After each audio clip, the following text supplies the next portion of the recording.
Hi class, welcome to Business 20 Introduction to Business.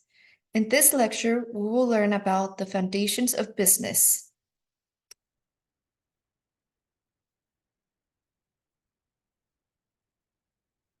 Okay, our learning objectives are define a business, identify the different types of businesses, describe the concept of stakeholders and identify the stakeholder groups relative to an organization, define PESTLE, explain key terms such as profit and revenue.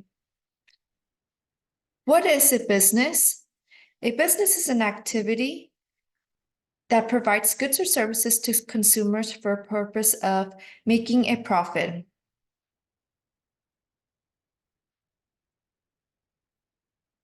Other components of a business are profit seeking, which businesses aim to generate a profit by selling the product or services for more than its cost to produce them.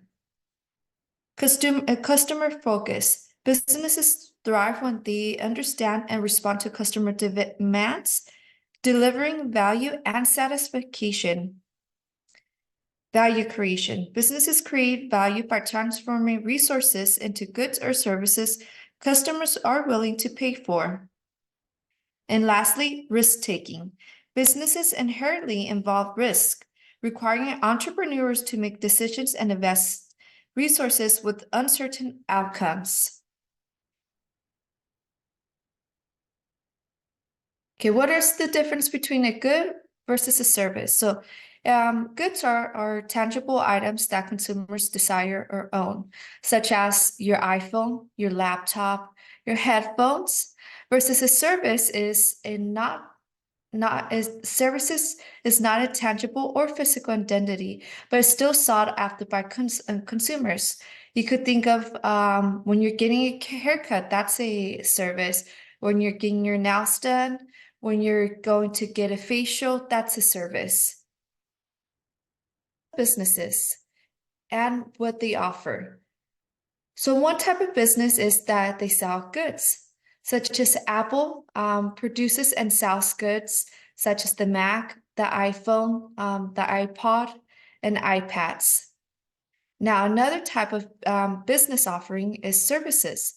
So many businesses provide services such as hotels, airlines, law firms, movie theaters.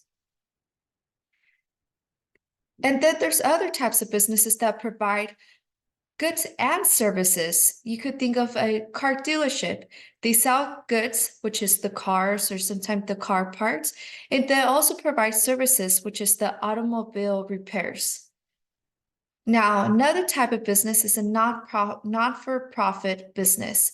You could think about these businesses such as the United Way of America, Habitat for Humanity, the Boys and Girls Clubs, American Red Cross, and colleges and universities.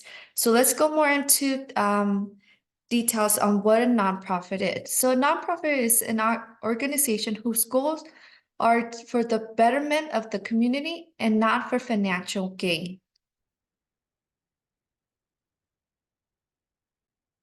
Okay, now let's move on to stakeholders. So what are stakeholders?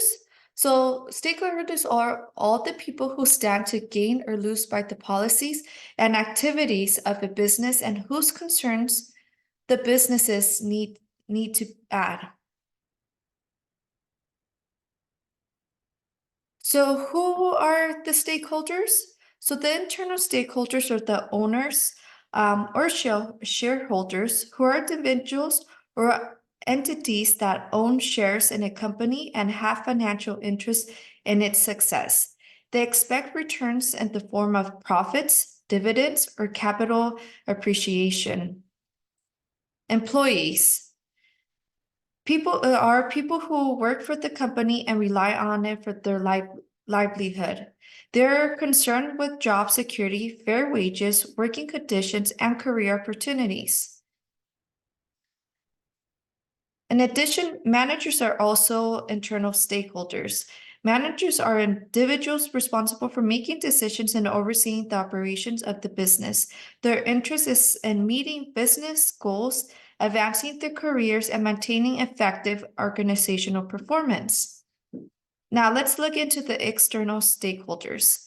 The first external stakeholder is customers, who are individuals or businesses that purchase and use the company's products or services. They seek quality products, fair pricing, and good customer service. Second are the suppliers. So the suppliers are businesses or individuals that provide the company with raw materials, goods, or services. They are interested in maintaining long-term relationships and receiving payments on time.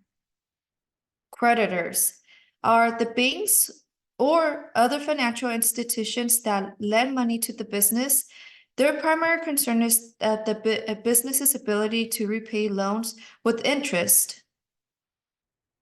Government is the local, state, and national authorities that regulate business operations.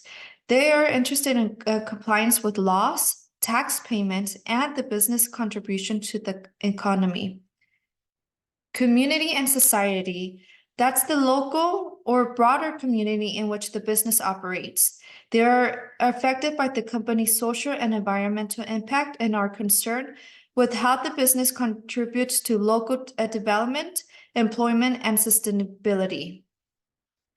Investors. Those are individuals or institutions that invest money into the business but are not direct owners. They are focused on the business financial performance and potential returns on their investments. And lastly, competitors. Other businesses in the same industry. Although not directly involved, they are affected by a company's strategies and decisions, particularly in the areas like market share, pricing, and innovation. Each stakeholder group has different expectations, and a business often must balance these conflicting interests to achieve long-term success.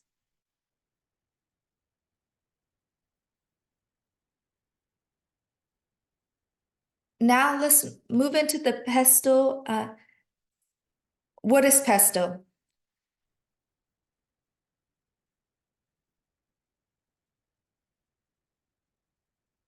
Now let's move into to pesto analysis.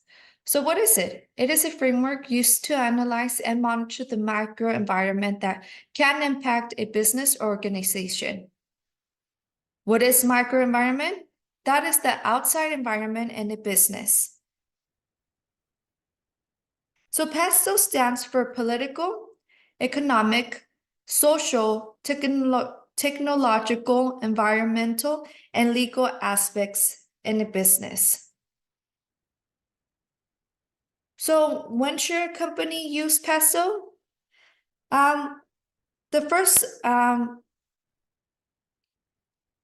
When should a company use PESTO?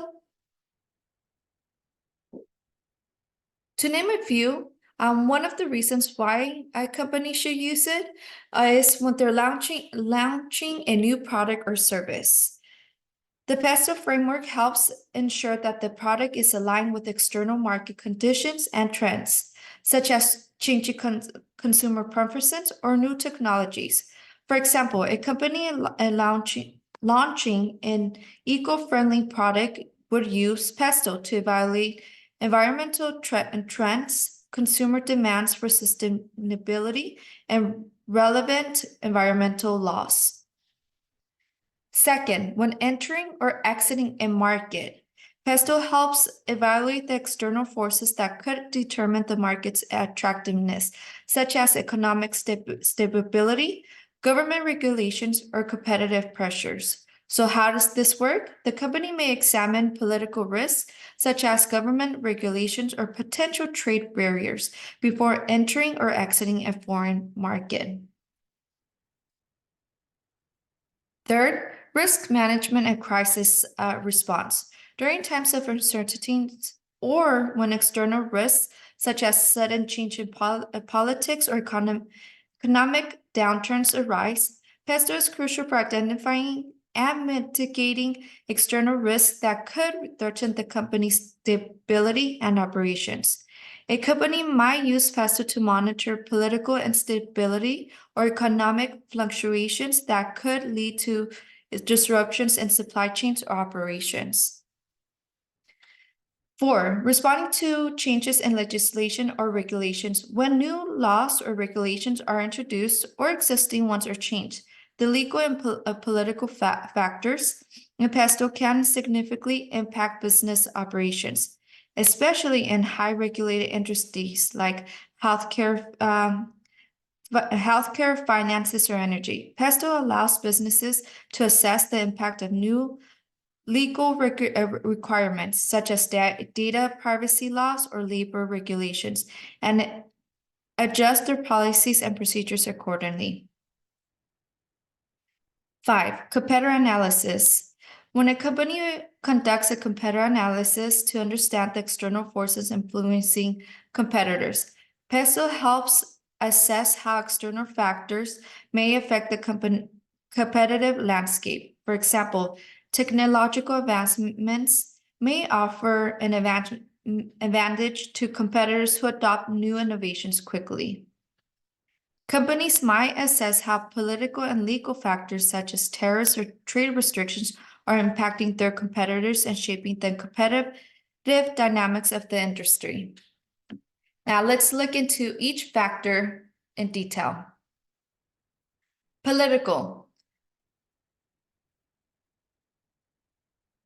refers to the influence of government and political actions on businesses, such as taxation, tariffs, trade agreements, labor laws and regulations, environmental regulations, and government initiatives or subsidies for certain industries.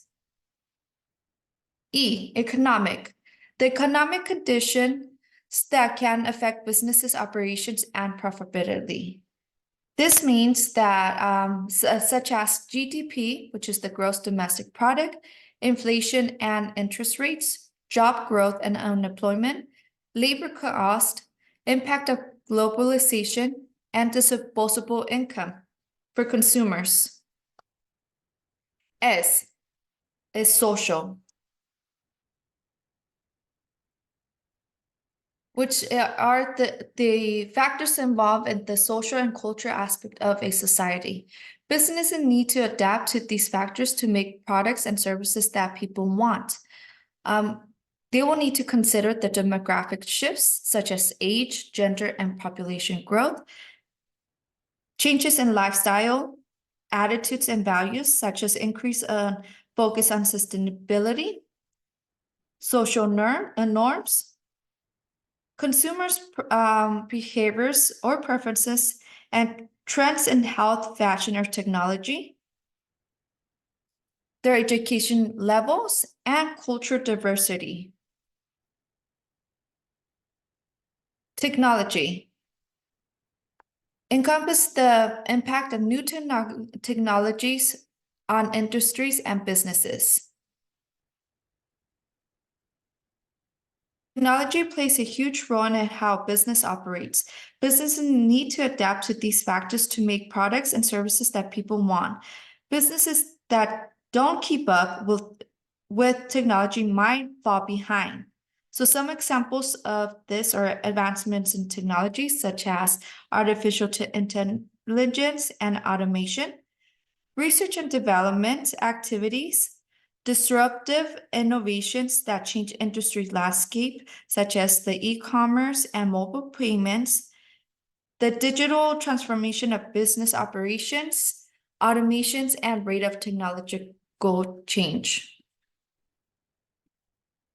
And lastly, environment refers to environment and ecological considerations that can impact businesses. Some examples are natural resources, environmental regulations, sustainability efforts, climate change and extreme weather events, attitudes towards environmental conservation, such as consumer demand for eco-friendly products and practices. Okay, that's all for now. If you have any questions, feel free to send me an email. Have a great rest of your day.